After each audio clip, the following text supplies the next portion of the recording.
Between grindy games going to time and tight margins dictating the line, Standard is a tightrope to climb. The Rebellion will catch you if you fall, so lean on us for your next call.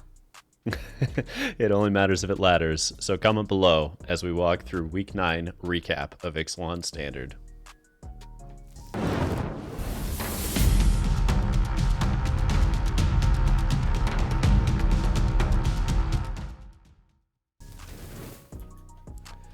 Alrighty folks, Mono Red rules the roost right now, followed shortly by a continued stint of excellence from Rakdos Aggro, Domain, and Bant Toxic. Golgari has once again made the leap from Tier 2 to Tier 1, and Esper Midrange is back after a short absence. We got a lot to unpack today, but let's talk about Tier 2 first. Oh yeah, we find in Tier 2 Orzhov Control and Rakdos Control, both collecting points and appearing to take advantage of a meta that has become far too creature-friendly. Dimir Aggro is still making appearances in top 8s, but has not sprung to life the way I predicted last week. While Soldiers is still a popular deck and has many top 8 appearances, it still struggles to bring home any big trophy in a major event. And last but not least, we have Abzan Control, Mono Black Aggro, Azorius Artifacts, and Boros Convoke in our Brewer's Corner for y'all this evening. Now let's get things kicked off with a little Mono Red. So, the Pizza Box Weekend Series returned in dramatic fashion, ushering in Yushi Uzuki to the forefront as they took down the 128-player tournament with a hefty waitlist, I might add, using Mono Red. They weren't alone, though. 2 other slots in the top 8 went to Mono Red, and if that wasn't enough, we see Red taking down Saturday's MTGO 73-player challenge as well, and it took down the latest RCQ out of Barcelona, Spain, pushing through a 44-player tournament there. Now, I want to go over the matchup history for this deck from the Pizza Box so everyone understands a bit more about the design. This list took down the Mirror 3 times, Golgari Midrange twice, on its way to a perfect 10-0 record, while notching wins against Esper Mid, Azorius Soldiers, Bant Toxic, Mono White Toxic, and Rakdos Midrange. Now, that's a fairly impressive resume, and let's note that this deck is winning when the favorite opponent, Domain, isn't even on the menu. Public enemy number 1 is right in front of us, folks, and the question this coming week will be how everyone responds to it. I'd imagine if you run the color white at all, it's time to consider 4 knockout blow in that sideboard and a hefty amount of life gain outside of that. Oh yeah, I have to ask, what are the key changes from past iterations that are making this deck so explosive against aggro and mid-range piles? So what I like with this list that we're seeing is they shifted back over to the full playset of Monastery Swiftspear and down to the 2 Phoenix Chick again. So we saw that shift back. We also saw a single copy of a Braid in the main over that 4th Play with Fire, which I think is an interesting way to kind of hedge for all these decks that are running Gix in them. Last but not least, the full playset of Godric is in this deck, and 2 Furnished Punishers. That's unusual. Normally you do not see Furnished Punisher in the main. That is a hard hedge against the greedier mana bases that we're seeing pop up from time to time. And I don't know if it always pays off, but man, that card is good when it does. So I think that's the biggest shift this week from last. All right, thanks for that roundup. Let's go over now to Rakdos Aggro.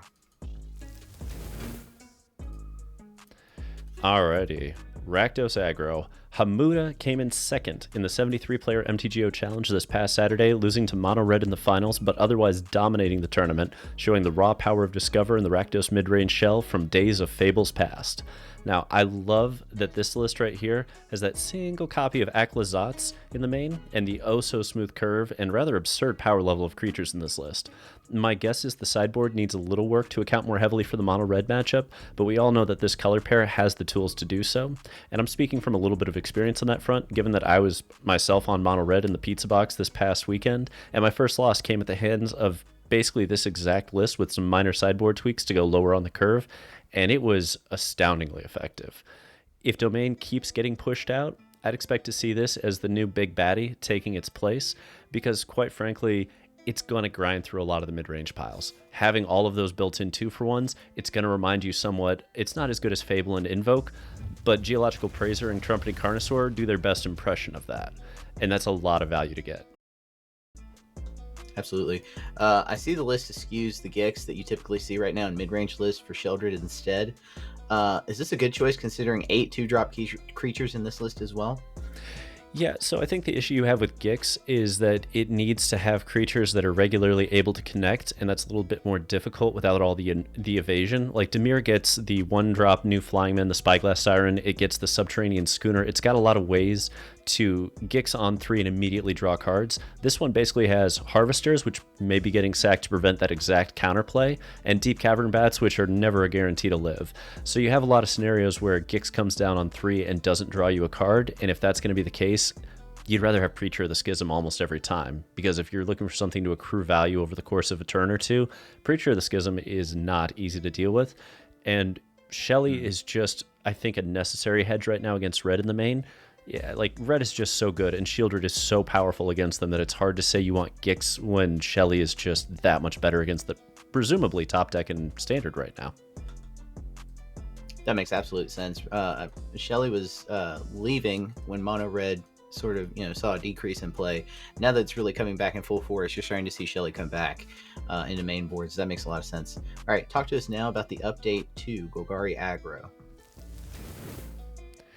All right, so Golgari Aggro didn't have any trophies, but we saw 3 copies in the top 8 across 2 major tournaments, and that's enough to push it back into Tier 1 for this week at least. Featured here, we have Jonathan Shortall's build focusing on a smooth curve, consistent value, and scalable threats. It isn't fancy, it's just consistent as hell and ready to battle everything.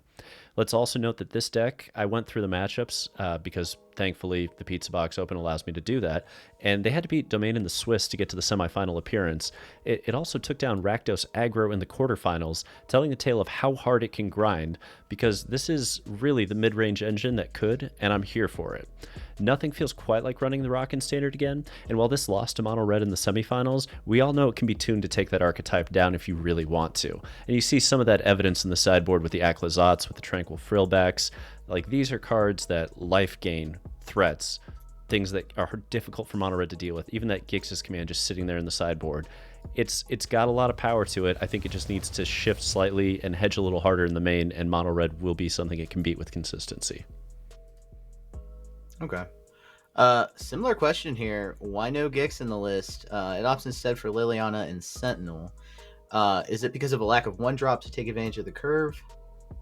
So I think part of the reason we're seeing a resurgence of Lily is that Azorius Soldiers is getting pushed back out. And as long as Azorius Soldiers and Swarm strategies are getting pushed out, Lily does a really good job of maintaining those decks that are trying to go 1-for-1 on value.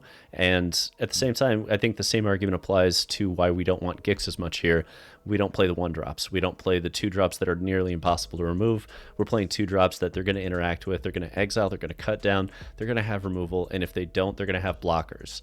There's not a lot of evasion. There's not a lot of ways to push that momentum through. So yet again, Gix sometimes okay, but not always. And at that point, why are we not just running more reliable creatures like Sentinel, Preacher of the Schism, or even Lilies?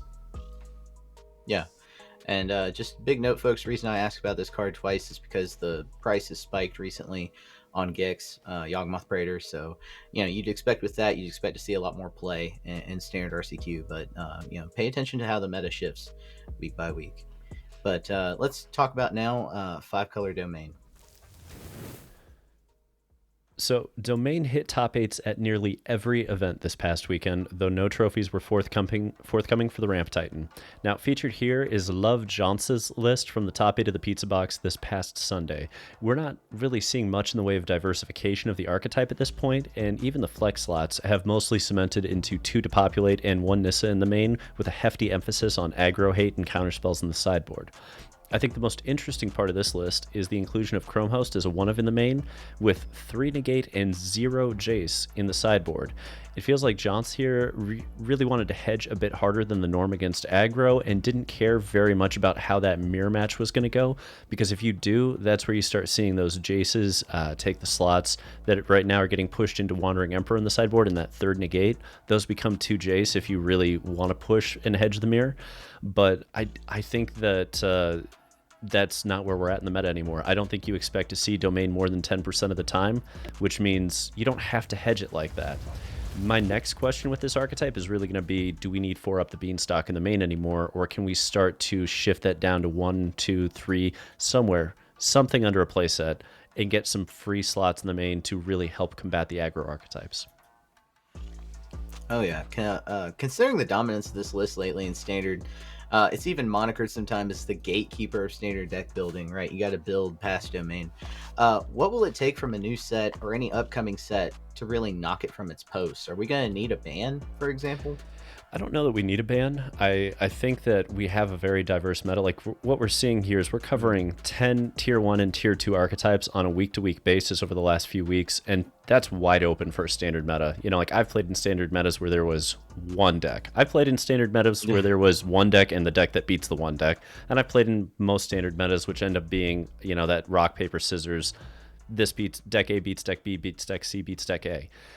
We have 10 decks. I think that there are many options if you want to deal with Domain and force them to deal with a variety of strategies that they don't have enough slots in the sideboard for. It's that classic problem that Jund used to have in Modern, where if only you had 30 slots in your sideboard, you could beat the whole format, but you only have 15, so you got to pick which decks you're going to lose to, or at least which decks you're going to give up, 10 to 15% on margins post board. And that's where Domain is. Like, I think it is probably the best deck, card for card parity value all the way up, but it doesn't have the ability to combat literally everything. And so they're having to pick and choose where to hedge, and that's leading to a lot of top eights, but not a lot of trophies. That makes a ton of sense. There are certainly a lot of ways, and we're covering a lot of decks that are more than capable. Okay, so talk to us now about another very popular list right now, Esper Midrange. So Mogd did it again, this time with Esper Rafine, taking down a 124-player MTGO challenge this past Sunday while surviving a finals matchup against Rakdos Aggro. Now, just when I was ready to believe this deck had been pushed out by Rakdos Aggro and Mono Red, it comes roaring back into the limelight, showing its teeth as it pushes back with Rafine and friends. Now, I like that this build can use Tishanas to disrupt those Discover-based value decks eloquently while scaling past them with Virtue and Wedding Announcement. I also love that we're seeing Knockout Blows in the sideboard and Wandering Waifu in the main again, accompanied by Denick, which is pushing back against the Red Menace, especially with those two beautiful little Parasitic Grasps in the sideboard as well. I mean, for a deck like this, efficiency is king, and this deck knows how to make that happen. Welcome back to Tier 1 land, Esper Midrange, and congrats to Mogd on yet another stellar performance this year. And for those who are keeping track, that's 2 standard trophies in January alone, with one in December and November of last year for Mogd. For the digital circuit, this player is on fire.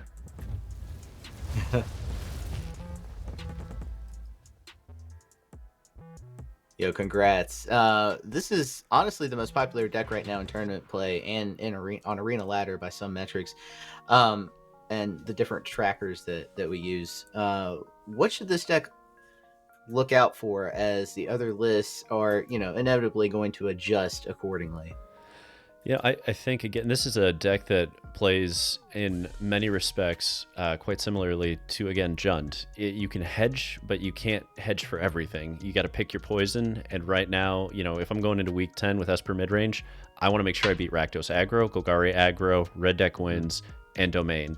I should be able to deal with Bant Toxic to a degree just by what's naturally already in the deck. But those other ones like Rakdos and Golgari, it's a grind. You just have to be able to grind through them, and that means you have to be efficient, you have to hit your curve, you have to have the disruption you need, and your answers need to line up to their threat base. And that's really what I mean when I say this deck can't hedge for everything, because some decks Anoint with Affliction's an amazing removal card. Against others, it's dead. You know what I mean? So you have to pick and choose where you need to hedge your answers, because your threats, I mean, they're pretty much always going to be some mixture of Wedding Announcement, Rafine, and the friends, right? But your answers, do you play Cutdowns? Do you play Duresses? Do you play Parasitic Grasp? These are all going to be questions based on what you think you're going to play and what you need to hedge for. And Esper Midrange has the ability to shift sideboard slots, but you gotta guess right to a degree. Yeah, you were making the comparison earlier to historically, other standard metas where it was so many fewer decks that you actually wanted to track and keep track of competitively. We're talking, folks, for the viewers at home, we're talking percentage points and win rates. If you're just talking about like Arena Ladder, of like between 52 and 60%, it's very slim margins here. So yeah, while these decks are very popular and very dominant, the percentage points are tight right now across these for sure. So yeah, solutions abound to any of these lists. And So let's talk about one that has resurged in the past couple of weeks, and people are looking for solutions. Bant Toxic. Somebody who decided to call themselves Jimbo Bimbo made it to the finals of the Pizza Box this past Saturday, piloting Bant Toxic. And Amy James took down a 1K in Colorado on Saturday with it as well, cementing its status in Tier 1 land for yet another week. Now, as you'll note here, not much has changed. You still see the knockout blows signaling a healthy respect for the tough matchup against Red, and otherwise a nice mix of counters in case Domain, and a proactive plan with Hive for that toxic Bitter Blossom Incarnate. Venerated Rot Priest and March of the Swirling Mist is a match made in heaven for Toxic players and remains basically the only reason that we run green in here at all. And given the results, I think we can say at this point that, yeah, it's worth splashing green just for the Rot Priest. Like, Rot Priest is just that strong with March of the Swirling Mist that, yeah, you're willing to mess up the mana base a little and take the extra risks there. It'll be interesting to see. There's that single copy of Bloated Contaminator hiding out here at the bottom, and I'm very curious to see if that's actually necessary or if that's just another hedge against Red and saying, here's a big 4/4, you gotta, like, it'll block basically everything in your deck and it'll swing back for, Toxic plus. So I'm kind of curious to see where it goes. Yeah, me too. I think really the one question on everyone's mind, though, is how is this deck positioned against the low sweepers? Temporary Lockdown, Brotherhood's End, those kinds of cards. I'm actually more concerned about Temporary Lockdown than I am with Brotherhood's End. Brotherhood's End is fine as a sweeper, but like Skrelv's Hive will still be online. You can still have a pretty easy time getting around. Like Crawling Chorus doesn't care. You still get a 1/1, right? Like it doesn't hit Annex Sentry. You can just charge the mites on end step. You can even pump a Jawbone Duelist to get it out of the way. Temporary Lockdown hits everything. Like it just ends all your hope very quickly. So of those two, Temporary Lockdown's far scarier to me, but it's also less played, so you're probably just fine. That said, if I see 4 lockdowns in the main, like it's Explorer, then no, not playing Bant Toxic in that meta. That makes a lot of sense. Well, that does it for our Tier 1 decks. Let's go now to Tier 2, and I'm going to start things with Orzhov Control. It's been 2 weeks since this deck made a major appearance in tournaments. Pietro Crespi took down a 22-player Rapsolo tournament earlier this week, but we saw no further appearances in top 8s by this archetype, so it lands in Tier 2 until further notice. With all the aggro floating around, it was really time someone summoned this archetype. Presenting as mostly a mono-white mid-range deck with Breach in the main, Duress, and Kaya in the sideboard, this deck utilizes exile-based removal, board wipes, and powerful planeswalkers to hold your opponent at bay, cleanse the board, and then establish those armies in a can. It's what Mono White does best in Standard, and with Breach and possibly Kaya at the top end to supplement that, it has the potential to go over the top of some of these bigger decks. Note the one Elish Norn there to mitigate some of the value from a lot of the 3-color, dual-color mid-range piles, and of course Domain. Note also the 2 Phyrexian Vindicators in the sideboard there to act as a wall against Mono Red. I mean, Max, I love that we have Friction Vindicator in a list. I've been hoping it would matter, and with Mono Red on an upswing, I can absolutely see where it does. But will the calling card of this deck become its ability to dismantle Mono Red? I actually believe it will, especially if the deck adjusts accordingly. Gunning for red means a full knockout blows in the sideboard, perhaps shifting some of the more expensive board wipes to depopulate. Temporary lockdown. The deck already has plenty of low-end removal in hand with laydown arms, ossification. But I also wonder if there are any worthy like lifelink creatures, for example, that could mitigate some of that red damage output per turn. The Phyrexian Missionary that brings cards back to your hand. I don't know. I'm just spitballing here, but those are some possibilities. Fair. Well, I'll tell you what, let's move on and talk about Rakdos Control. All right. Humberto Casagrande made it into the top 8 of the Pizza Box tournament this past Sunday using Rakdos Control. Between that and a few other top 8 appearances, we kept this one around in Tier 2 land for another week. This deck invests in Brotherhood's End 3 slots, and then 3 more burn down the house, all signifying where the meta is right now and having so many low-end threats to take care of. There's a reanimation game plan here as well, with the 3 copies of Atali supplemented by Big Score and the Celestis, which allow you to discard that, and then Virtue of Persistence, which allows you to pick up from either graveyard. 1 copy of Big Shelly's here, also very sneakily as well, to make its mark if it ever actually flips on a domain deck or another creature heavy opponent like Golgari. Of note is the full set of Decadent Dragons, adding a body to Siphon Insight, basically, essentially, and the treasure that you get from the innumerable big scores or the dragon itself makes some of these cards that you steal castable. So, Max, we look at Rakdos Control, and we've seen that Rakdos Aggro has put up better results lately.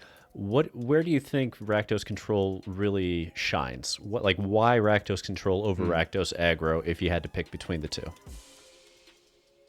I believe this deck in particular is good in the mono red matchup, and conversely, on the other side of things, in the domain matchup. I saw in the pizza box those were 2 decks that were also on the deck's resume. Beat mono red twice, beat domain once. The diverse amount of removal paired with Brotherhood's End to provide early interaction.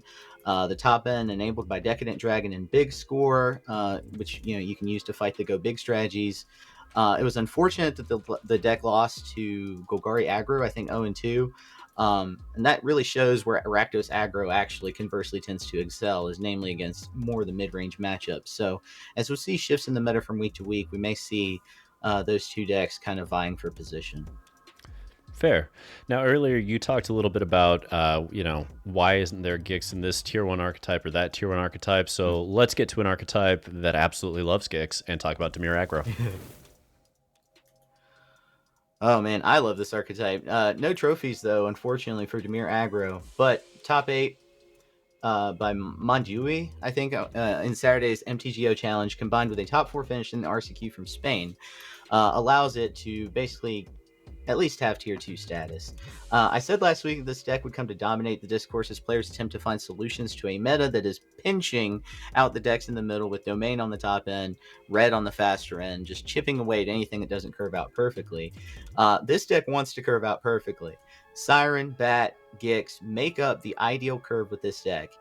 You have a full set of Go for the Throats attempting to disrupt enemy boards, and then Tidebinder has really become a staple for this deck for anyone seeking to outvalue the opponent, especially when you're facing creatures that just provide value when they hit the board, provide value when they stay on the board.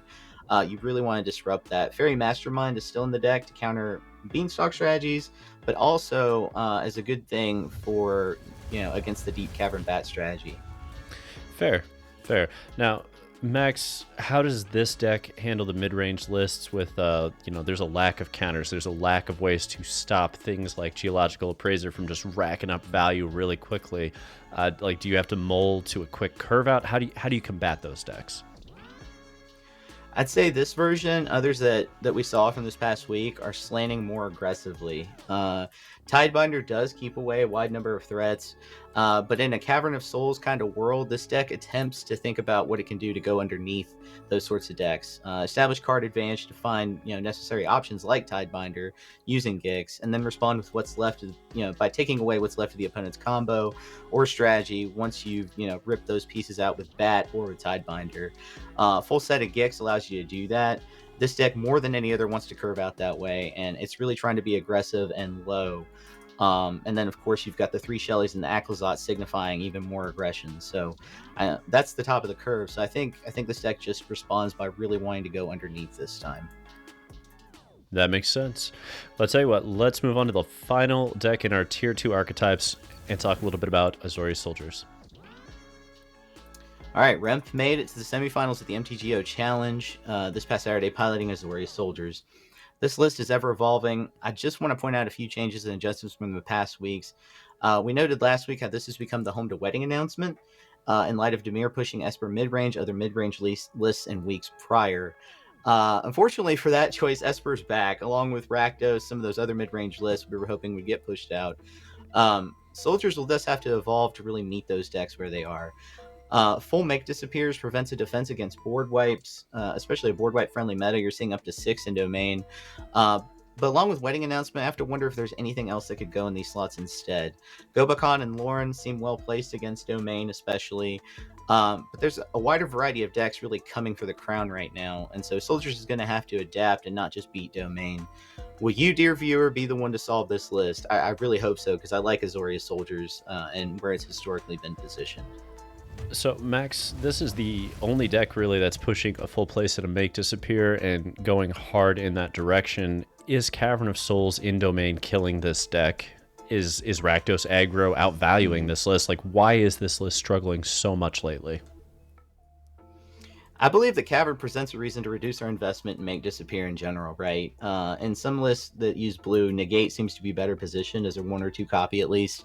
It outright counters what it's, what Make Disappear has been there for the deck, which is it counters the board wipe directly. Those other slots could go to being more aggressive in the early game. Maybe we go back to Bunnicorn. That was an early investment the deck used to make. Also, it's getting picked apart by the Discover mechanic in Rakdos Aggro, right? That's too much value for the deck at times. So Soldiers will need to counter by applying pressure in the early game, using the Tidebinders to disrupt those Discovers, and just really punch through with Harb and the like after that. So I think that's the way the deck is going to have to go. Fair enough. Well, we now get to my favorite segment every show, the Brewer's Corner, and we're going to kick things off with a little Abzan Control. Credit to Salt Miner Chad. Brewed this thing up, has been working on this for a long time. Member of the Rebellion.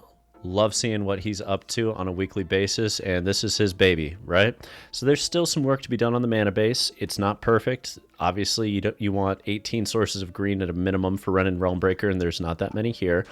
But what it lacks in terms of that, you can see that it is mostly a white-black control list that splashes into green and gets those Mosswoods, gets those Ren and Realmbreakers, gets the Terra Sunders. The thing that I think a lot of people do not understand with Ren and Realmbreaker is how insane it is with Restless Fortress. Because if this comes down and you plus it on Restless Fortress, you still get that passive ability where they lose 2 life, you gain 2 life, and it hits for 3. So now you have Build a Baneslayer with Restless Fortress and Ren and Realmbreaker. You also get really cheap ways to interact with their graveyard by using Ren to put these Restless Cottages. It only makes them a 3/3, but you're still getting a food token, still exiling a target card from a graveyard. And again, these are vigilance-based lands. There's a lot of other things we could get into, but I think the Ren and Realmbreaker is really the heart of why that green splash exists in a deck like this, and why it's in green and playing Abzan rather than pushing towards just Orzhov Control like we've seen in Tier 2 land. Yeah, I think it makes a little bit more sense than the Sultai version of that, of Ren and Realmbreaker decks that we've been seeing, where it opts for the Vines instead, but the Vines are more expensive. It seems like going Abzan would be a better choice overall, so I like this list. Alrighty, and with that, let's get over and talk about Mono Black Aggro. Max, take it away. All right, credit to newcomer to the Rebellion Discord, actually, that Mono Black guy, for this list. I just want to point out some cards here that I think are, things that you don't typically see, but Mono Black gets to play. Concealing Curtains is actually a must-answer threat, right? If you actually get to invest the 3, it can really disrupt the hand even further, especially in a Deep Cavern Bat meta than Deep Cavern Bat. So disrupting twice, turn 2, turn 3, that's big. Recursive threats also tend to have a high value right now. So you've got the 3 copies of Underdog as well, a classic. I also love where Lord Skitter's positioned in the meta right now against graveyard game plans. There's a lot of reanimation going on, a lot of graveyard stuff going on. You want to disrupt that. The 3 Liliana goes heavy on trying to pin the enemy boards, disrupt domain, right, with the discard ability time after time. So I can see why that's in there. It goes in heavy on the Gix game plan, trying to get card advantage. So that card's in there. You've got Bloodletter, which is very evasive. And then with Aclazotz, you've got some serious mid-game damage on your hands that the opponent's going to have to definitely remove. It's a spicy list, Max. I think it needs quite a bit of tuning still potentially, but it is spicy, and I'm very intrigued to see what can be done with it. That said, we're going to go ahead and shift right on over and talk a little bit about Azorius Artifacts. So, credit to Darth Zero, teammate from the Dark Council, came up with this list. Again, it's not done being tuned. It's just a work in progress. but this is a fascinating type of deck. Like, what you're essentially doing here is playing an old school, like, Icy Manipulator, Wrath of God kind of vibe with artifacts. Like, you have braided nets, you have ways to just sit there and go, okay, let's tap that down, let's tap that down. You swung, okay, here's saw blades. Like, it controls that early game, and then you have your wrath effects with unstable glyph bridge. And let's note that all of these cards can craft. Like, you eventually will hit a lot of value on these cards. So while you're controlling the game state and keeping people from going nuts, there's a lot to be done. That said, I talked a little bit with Zero about it before I got on and did this, and his exact comment is incredibly difficult to pilot. You're going to lose a lot of games to just not understanding the lines and not seeing them. So for those of you who like a challenge, try this out. I think you'll be pleasantly surprised by how well it rewards tight play. I highly agree. Braided Net in particular is a very frustrating card to deal with. This is really a toolbox deck for real, and it's tough to fight on ladder. The times I've played against people who piloted it well, they've beaten me. It really has the tools to go up against a lot of what's out there right now. So yeah, try out Azorius Artifacts and let us know. But let me go ahead and round out with Boros Convoke. Credit to Federico Vuon. This lovely archetype is a beatdown machine. Going the way of Boros Convoke over Boros Aggro means a wider game plan that utilizes Recruiter along with Sanguine Evangelist to run over the opposing board state, and very quickly. Warden of the Inner Sky swells in this archetype more often than not, becoming an evasive beast in no time. Pairing Gleeful Demolition with cards like Yodian Frontliners, which is also recursive, Charming Scoundrel, Voldaren Epicure, they're perfect as you quickly get up the tokens that you need to activate Knight Errant of Eos, which rounds out your strategy by finding you the recruiters, which then help you finish the job. This list also dedicates 2 sideboard slots to Nahiri, a little spice, enabling threats once lost to single removal come back once more for your board state. I'm not sure how effective this strat will be, but I like seeing it tested, and I also like to see Brewers innovating wherever possible.